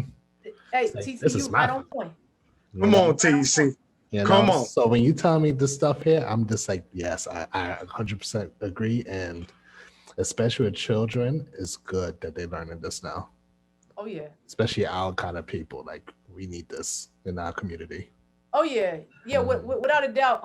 One of the books I'm actually reading is by Dr. Claude Anderson. Y'all heard of Dr. Claude Anderson? Absolutely. The name's not familiar to me. Oh, brother. I gotta put you on, TC. Yeah, put me I gotta on. put you him on. Yeah. On. Yes. Yes. Oh, Dr. Claude Anderson changed your whole life. Facts. Like, your whole life. Like how I operate, how I purchase stuff, how I buy, everything changed. Dr. Claude Anderson. Oh, I got all of his books too. All of them. And what I'm gonna do too for my kids is I'm actually going to gift them both with the Powernomics book when they get older, and I'm going to write a message in it, and I'm going to tell them, if you read this book alone, if this the only book you read in this lifetime, you'll be more than good. You'll be more than, it's like you said, TC, like being able to work for you, like for me, it's all about being able to do things on my own. I tell people this all the time. Look, I am not going to be an associate professor forever. Yeah. It's just something that's on my journey that I'm going to be on. Because again, it's a lot of politics. It's a lot of things that I'm like, look, I love my people. I love my Black people. I love this. And I want to be able to freely say that without somebody saying, well, what about? No. I want to be able to. Can I tell y'all my dreams? Yeah. Come on. It's free. It's free. Oh, Come on. I don't even think I've never said this publicly, but I'll share it with you guys. I've shared it with some of my friends. One of the things I want to do is I want to actually I want to have a building, and at the bottom of the building is going to be like kind of like event spaces. Right? It's different things, whether it's a restaurant, a barbershop. I know for sure I want to have a barbershop, a hair salon, and I also want to have a place where we can hold a large events, real large events, like 200, 300, 400 people in that space. And then above that, I want to have apartments. And in these apartments are going to be people who are it's going to be a diverse group of people. Half of them are going to be just paying regular rent, whatever, right here in California, in San Diego, for 2-bedroom, easy run you about $1,500, $1,600. If you don't want no roaches at all, $1,800. So yeah, but what I want is I want the 2-bedroom. I want them to have like half of them pay regular rent, and the other half they're on a 3-year plan. The first year, they don't pay any rent, nothing. But that first year is the building foundation year. In that year, you got two options. You can either build a business, or you can have your butt in school, in college, in community college. Only way you can go to a 4-year is if it's free. And that is one thing Dr. Claude Anderson teaches too. Education is good if it's free and applied. If it's free and applied. So you're going to be in community college or a 4-year, and it has to be free. You doing loans, you can't be in this program. And how I'm going to measure them starting the business and stuff like that, that's a whole nother conversation. But those are the two options that you got. That's the first year. That second year, your rent raises to about 20% of your income. Now we expect you to be able to start applying what you learned in the first year. Whether it was in school or in business, you need to start bringing in some type of income, and you're going to be your rent's going to be 30% of your income. 30% of your income, whatever that income is, right? And it's not to charge people because we want to charge people, but it's because I believe that one of the biggest reasons college students fail is because they go to college and they have their heads in a book like this. It's all they do. They don't network. They don't do internships. They don't meet people. They don't do it. That's why I graduated from USC. The next day I had I was working in a college, because my head was not like this. I think I had like a 3.87 GPA or something like that. My friends with 4.0 GPAs couldn't find jobs. Nobody care about your GPA. Get your butt up out, get your butt. So that second year, you need to be working in the field that you're studying in, or doing an internship, or paid or not, in the field of business that you said you want to go into. That last year, it takes about 2 to 3 years to earn an associate's degree. Usually 2 to 3 years, right? To earn an associate's degree. So that last year, you finishing it up. Now we're preparing you to exit, to get ready to go into whatever it is you. That's what I'm telling you. This will force people to stop choosing degrees that, and no disrespect to people, but if you choose it, I ain't gonna say with major, but there are certain majors that my students come in choosing, and I'm like, now that's just, you're gonna be in poverty with that major. And they're like, I know, you know. Why would you choose that particular major? And so 3 years will stop people from doing that. You got 3 years to earn some type of certificate, degree, or whatever, or you could transfer to a 4-year. The goal is eventually to have a connection with the 4-year institution, and they can go to the 4-year institution for free after they complete our program. Live at our place. The institution gives us rent for them to live there, so now they don't have to house them at the dorms, because these are adults by now. Don't know adult want to live in no dorm. And then with the people who are business, by that time, by their 3rd year, now they're pitching kind of like a Shark Tank. They're pitching to possible investors. They have a set of skills. Of course, it goes a little bit more in detail, but half of the complex will be like that. The other half is going to be just people paying regular rent. People say, well, how are you going to sustain being able to pay that mortgage there? That's why you have half of the building paying regular rent. And then you have the businesses down below. You have the businesses down below working for you. So that money that they're not paying that first year, it doesn't even impact you. That's one of the things I want to do. Speaking to existence. Speaking to existence. Yeah. I have a quick question. What's your views on trade schools? Oh, I love trade schools. I think trade schools are absolutely amazing. In fact, at least here in San Diego, all the trade schools are now in community colleges. So that's why when I hear, that's why when people say don't go to college, I'm like, oh, you must be talking about don't go to trade school either. Don't go, being a carpenter, fixing refrigerators, ACs, construction, locksmiths, locksmith, all that stuff in San Diego is at the community colleges. And it's free. And it's free. And in California, the first year of community college is free for everyone, no matter how much money you make. You can make $10 million, and the first year is free for you. It's free for everyone. Wow. So it at least in San Diego and California, it's too many ways for people to go. I think trade schools are amazing. In fact, some of my students, I'm telling you, me and the other counselor, we'll sit down and be like, hey, we're not saying you can't do it, but we see your mind and you're ready to make money now. So let's get you in this program that's 8 weeks, and you'll be making money. You can learn the trade right then and there. And that's what we did with a few of our, maybe 3 or 4 students we did that with, and they're in the field right now working, making money. Wow. Let's go. All right, I have two more questions. You answered majority of our questions, so it's like, so I have 2 more questions for you, and then TC is going to ask you questions, and then you're gonna have your final thoughts, and then how can people connect, your social media and everything. Got you. So how can people get into detail of the difference between small goals and big goals? Yep. Big goals seem impossible. Small goals, you wake up and do it immediately. Like big goals, like you see how I just told you that goal I have right now? I've never told anyone that. I've never told anyone publicly. My friends know about it, but I've kept that on the hush. That's a big goal of mine. Small goal, hey, tomorrow I'm getting ready to run 4 miles. That's a small goal. So you don't stutter when it comes to small goals. You get hesitant when you talk about big goals. You're afraid that people might tell you can't do it. And how do you know it's a big goal? When people say, I don't know. Maybe you need to consider maybe starting small. When they say that, you're like, oh, I'm on the right path. I'm on the right path. When people question what you're doing, that's a big goal. And in my honest opinion, everybody needs big goals because even if you don't hit it, you went further than if you would have set only small goals. Yes. Yeah.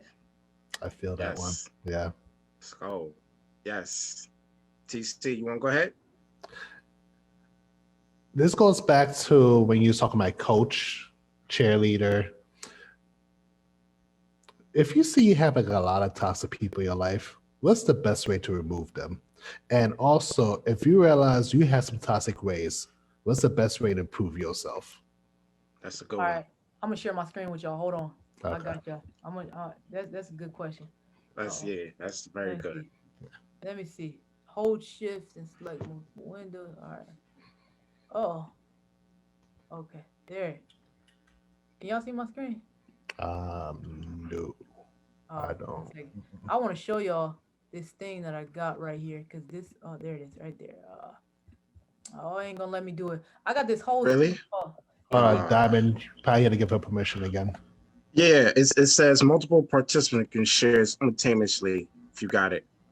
No, it's probably some with this computer. It's a new computer. But I got this thing called. You know what I'll do? I'll email it to you. Maybe you can get it out to your listeners. I got this speech called the Trap Life. Mhm. Okay. Literally, yeah. It's. Oh, let me see if I can get. Oh, I can't. It won't let me do it. It's called the Trap Life, and I talk about toxic people in this particular speech. But you talked about toxic people. Here's how you get them out of your life. We'll go to this slide right here. All right. So I talk about how to get out of trap life. What exactly is the trap life? The trap life is any person, situation, or thing that's keeping you stuck where you are. The reason why I call it the trap life is because when I was living in subsidized housing, I just got hired at the position I'm at right now. I was getting ready not to take the job that I have now because I got paid $10,000 more at this job than if I would have took the other job. And I said, I'm not going to take the job I have now. I said, I'm not going to take it. The reason I'm not going to take it because I get paid too much money. My cousin said, are you stupid? I said, what? She said, that's the reason you work hard. It's so that you don't have to live in this trap life. She said that's what the system does is it tries to trap you in, right? You don't want to make $1 over because then you're not going to get qualified for services or whatever it may be. And so the system is designed to get you stuck in here. Right? People earn doctorate degrees and they get stuck. I'm earning a doctorate to elevate me, not to get me stuck. You're not going to keep me stuck. It's a trap life, it's to get you stuck, right? And so one of the things in the trap life, it includes people who are toxic. And people who are toxic love to say, you think you better than us. You think you know you know what may you know you got your little you got your little podcast now. You know, now you got guests coming on. Ooh. You Say that. Ooh, I felt that. You just said a bar, Sade. You just said a bar. That was a bar.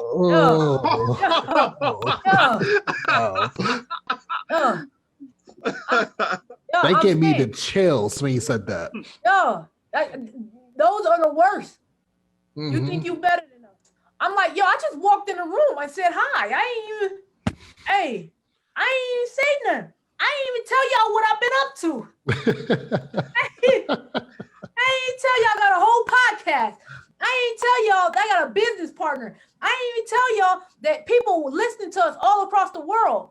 We interviewing people. I didn't even tell y'all that. You think you better than us. Look at how they pass the macaroni and cheese. What? That's a toxic person. Mm-hmm. And I ain't gonna lie. I don't care. Family, friends, folk, I ain't dealing with it. I'm not dealing. I'm not saying, look, what I am saying is that whatever you take away, you must replace. So if you're going to take away the toxic friends, you got to replace it with something else. And so on one of the slides I was talking about, I was telling the students who I was talking to about the trap life. I said, look, The reason why people stay in these toxic relationships is because one, they feel as if that's all they deserve. It's all they feel, yo, this is all I deserve. Like, of course I deserve for somebody to yell at me, scream at me in business or in a relationship. It don't matter. It's normal for people to scream at me. If they're not screaming at me, they don't care about me. That's a lie. Like for me, I naturally, when I talk, I'm yelling. Like my house is loud. Look, I always got to, my neighbors know I'm loud. I was running these miles and they heard me a mile away. That's just naturally who I am. But if I'm on, and you ain't gonna deal with that. Yeah. Don't no person won't no person in their life like that yapping at them. People and I know sometimes as women we like to say I'm a pit bull in a skirt.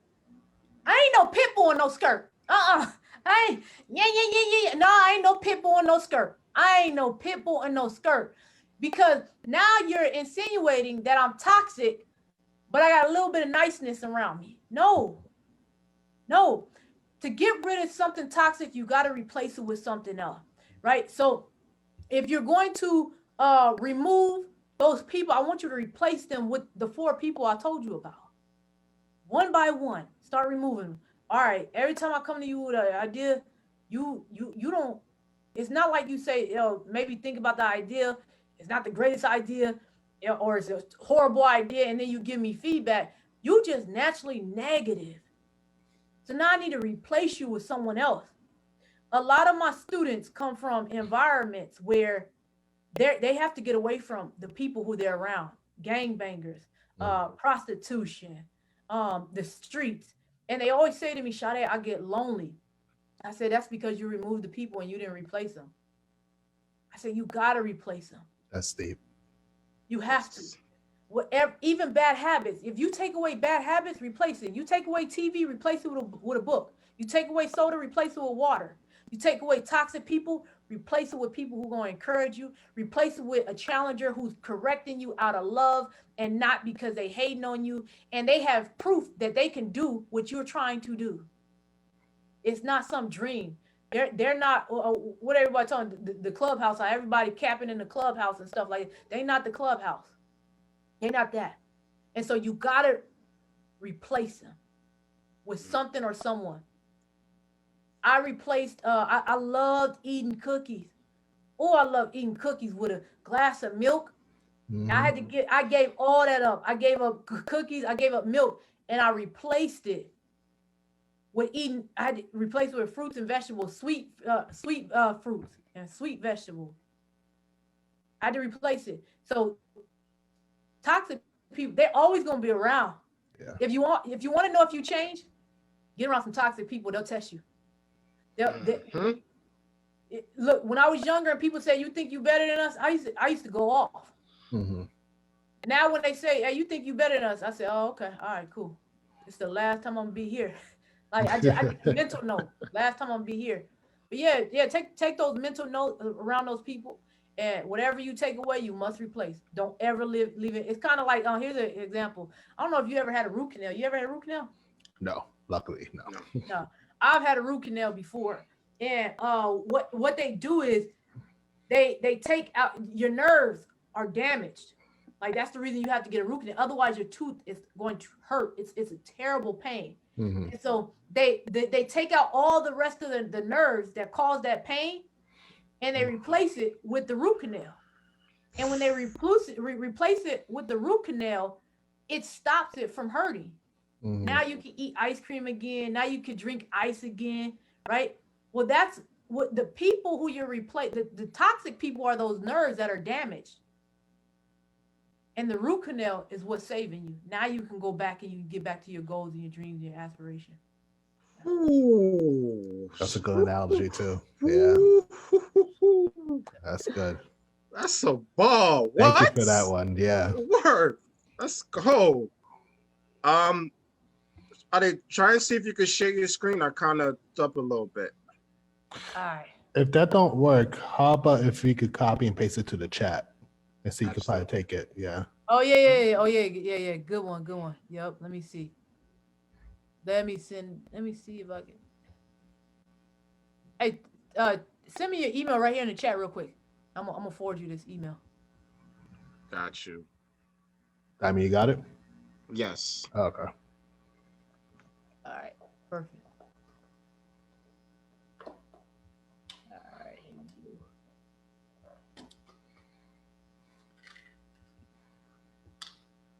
All right, yeah, I want y'all to share it. Yeah, this right here. I want. There you go. Oh, hold on. I might have done something. No, I ain't gonna let me do Okay. it. Yeah, Ah. no. But I got you. Don't worry. Okay. Right here. But this trap life, it's crazy that I'm showing y'all this because I'm telling you this right here. I did this presentation, about 2 months ago actually, and someone asked me, just like, yo, Sade, can we have that presentation? I was like, sure, like no problem. I mean, here's the thing: people always ask me, like, aren't you afraid people gonna steal your stuff? Heck no, I ain't afraid, because can't nobody present like Sade Burrell. That's right. Talk to him. That's right. Talk to him. And you know what? I think that's the problem, is that we're too afraid to share our ideas with people because we're afraid they might steal them. And I'm like, ain't nobody gonna steal it, because nobody can present, nobody can give that presentation, whatever it may be, like you. So you know, that's what it is. I just sent it over to you right now. Hopefully you got it with the attachment. If you Okay. Yeah, let me know if you got it with the attachment. Okay. I will have to. Okay. Send it again. Nope. I don't think I got it. Okay, I got it. Just got it. Okay. All right. Let me ask. Got it. Okay, let me ask this, because I know we have 30 minutes left of your time. Let me ask this question. How can someone prepare the unexpected when life happens? Oh, good one. Oh, yeah, that's good. That's That's a good. good one. You know, Too Short got a saying, say, stay ready so you ain't got to get ready. Right? Stay ready so you ain't got to get ready. I just had this conversation with a family member, and they asked me to do something for them, and I said, no, they should have had that stuff prepared ahead of time, right? And so a lot of things that we say are unexpected, they could have been. They were unexpected is usually expected. It's just that it's unexpected and when it happens, but we knew it was going to happen or it could have happened, right? And so that's when it goes back to being able to look at, what is the worst case scenario? Worst case scenario for me, like COVID-19 hitting and me not being able to pay my mortgage. Is that unexpected? Yeah, COVID-19 is unexpected. But me not being able to pay my mortgage, that's something I could have prepared for years when I bought the house. A speaking engagement. I have a friend who lost $18,000 immediately when COVID hit. Eesh. I lost like $12,000 immediately once COVID hit. Like that. And imagine that being money that you were expecting, and the unexpected happened. Yeah. Well, the thing is, the way I've set up everything in my life and in my business is that nothing's expected until nothing is expected until the check clears. When the check clears, we know what to expect. Yeah. That $12,000 that we lost, no problem. But my friend who lost $18,000, I mean, they were like trying to get on unemployment. I mean, it was real bad. But was that really unexpected? It wasn't planned for, because you're weighing all your hope. I think the problem we weigh all our hopes on what we expect. And so I think that the best way to prepare for the unexpected is to stay ready so you ain't got to get ready. So perhaps that is, if it's finances, say, hey, it's too many gurus out here that can help you with that. If it's personal growth, that your mental health can be compromised anytime they tell you, hey, you could go on a lockdown, you do this, you know these things. Some of this stuff is not unexpected. It's just when it happened, we didn't know it was going to happen. Like even when we talk about earlier death, and shout out to you guys for being comfortable for talking about that. A lot of people aren't comfortable talking about something that's going to happen to all of us, right? But death, if I passed out right now, it's unexpected. But I told you guys, it's a whole, my kids know where to go if something happened to me. I knew it was going to happen. We just didn't know when it was going to happen. So the heartbreak, I don't think I could prepare for that. But physically, there are things that could be done to prepare. My cousin, when she died, that was unexpected. Unexpected. Mm. But people in my family knew that they had to have certain things in order to make sure we covered that. Mm-hmm. If your business don't go the way it needs to go, how you going to, is there a way to make sure the unexpected does not impact you completely till it washes you out? It is a way. It is a way. And that's digging deep, and stay ready so you ain't got to get ready. You should have that stuff prepared. Mentally, I hope we never go through a quarantine again. But if we did, how many people could say, hey, I'm ready for the next one? Yep. Most people should be ready. Yeah, definitely. I'm prepared for it. Of course. Yeah. When it first happened, I ain't gonna lie. Like when it first happened, I was like, man, what in the world's going on? Man, you know, it's crazy. I was sitting in a meeting at a meeting with a college president, and they was like, well, if we have to shut the whole school down, I'm like, man, we ain't shut down the whole school. Come on. Week later. Same thing in my head. Mm-hmm. I said, oh, man, anybody shutting down everything getting shut down? I'm like, oh, all colleges they were not prepared. Mm-hmm. Not prepared at all. But what was crazy is that the one college that was prepared, I sat in a meeting with that person, and they said, if the college shuts down, let's start preparing. It was unexpected, but they expected it. They just didn't know when. So yeah, it's always a way to prepare for it. Were you able to get that thing up? Yes, absolutely. Oh, yeah. Let me this. Is this? Nice. Yeah. Keep going, nice. keep going. Okay. It's a workshop I did. Yeah, just keep going. Oh, that's my sisters in them. Yeah, keep going. Hey, if y'all get a chance, stop right there. Go down. All right. No. Go back up to. It's the toxic one, right? Yeah. Okay. Hey, if y'all get a chance, y'all can keep this slide. Like this is like these slides alone will help you, like no matter what. It's just absolutely amazing. But all this stuff, look at this, removing lack of commitment and discipline. I have a whole book. What's his name? His name is Jocko, J-O-C-O, Jocko, and he has a book called Discipline. My friend got me that book. That's what really started making me wake up at 4:30 as opposed to 5. I mean, his level of discipline is absolutely phenomenal. Removing toxic thoughts and environment, the things that go into our minds. Mm-hmm. And that comes from social media, the environments that we're in. If I'm always in a gossipy environment, I'm telling you, I don't start gossiping until I'm around certain people. Now all of a sudden I'm chatty patty, right? Removing toxic media consumption, shows that are crazy, right? Like I like scandal, but that stuff will mess you up if you start believing that stuff. Here you are trying to get with the president of the United States because you like, well, if Kerry Washington did it, you all removing time management. Like you need to remove the bad time management habits that you have. Oh, let me give y'all some. Let me give y'all something. Cause you on this, you guys said you want to learn how to stay focused, right? Part of success is staying focused. Let me give you a resource. Cause one thing I don't ever do is I don't ever leave a speech or anything without giving resources. Okay. I want y'all to download go to this website. It's called focusmate.com. Fire. Focusmate.com.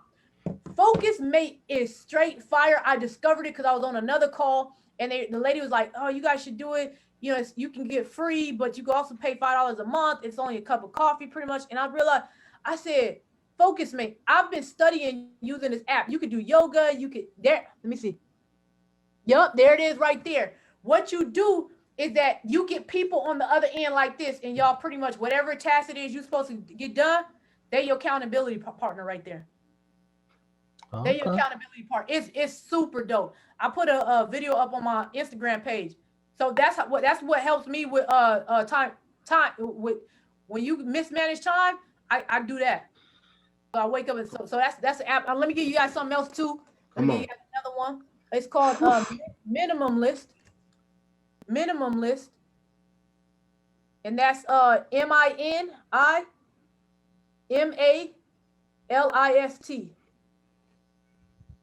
That one helps me with my to-do tasks. So the way, like if you see right here, it says like you guys can't see it, but it says here like my interview, my whole day and everything like that. If you swipe to the right, it crosses it off. If you swipe to the left, it allows you to put a timer on your phone, and you can't pick up your phone of course you can unlock it if you really work hard. It allows you to unlock the phone, but it tells you when you pick it up, it says put your phone down and finish the task. And you put a time limit on it.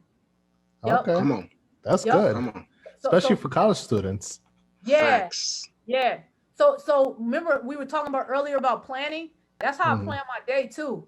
Because if I put it all in my head, like, I got to do this, I got to do that, I got to do that, it's overwhelming. So I put it on the app.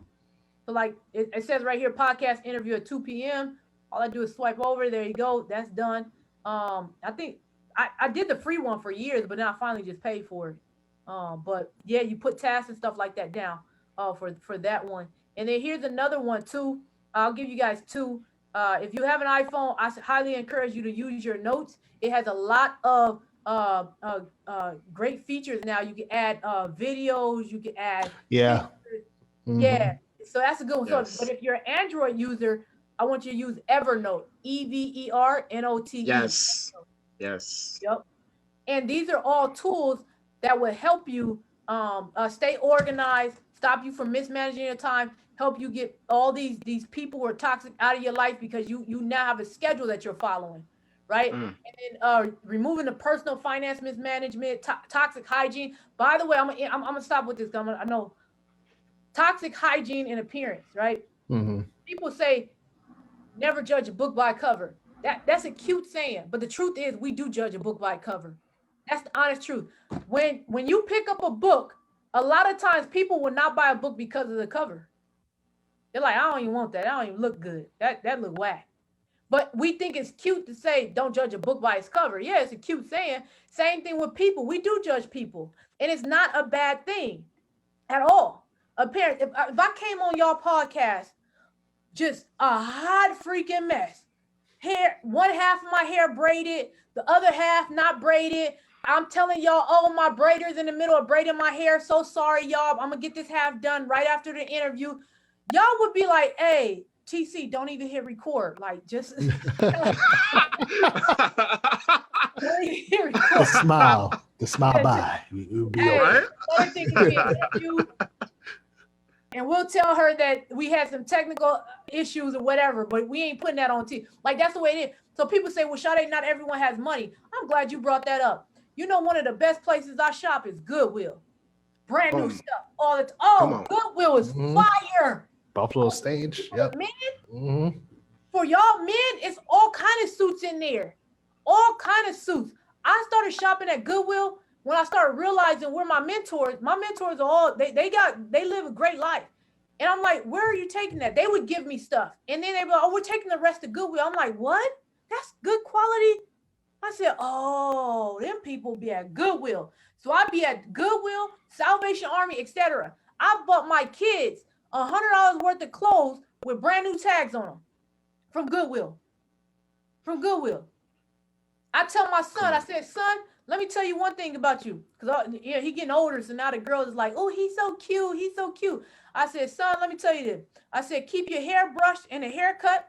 I said, make sure you have on a nice clean shirt with some nice pants.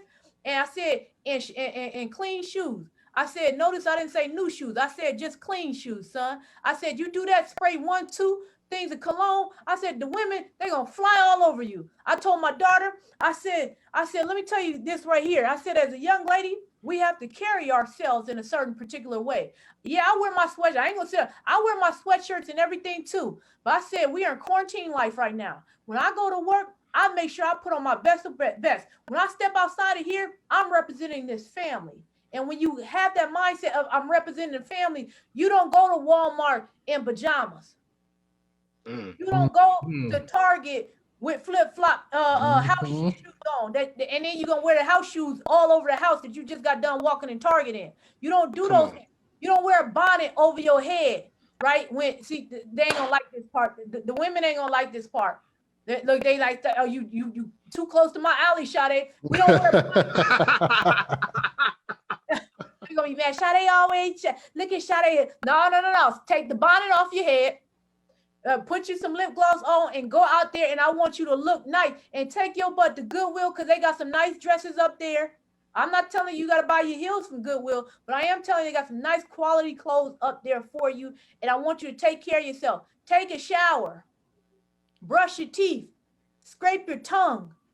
Buy a tongue scraper so your breath not stinking when your connector connects you to somebody and they can't get past the smell of your breath. And that's what they remember. Right? So this is why hygiene and all these things are important, but ain't nobody really going to talk about it. But you know what they will do? They'll get themselves dressed up, put some perfume on, make sure they look good, but they'll tell you, you should just be you. Yeah, okay. Yep. All right. So all true. right. Come on. That's it. That's it. All right. You anything else, or you need me to just stop the share? No, you can stop sharing. All right. Okay. There you go. All right.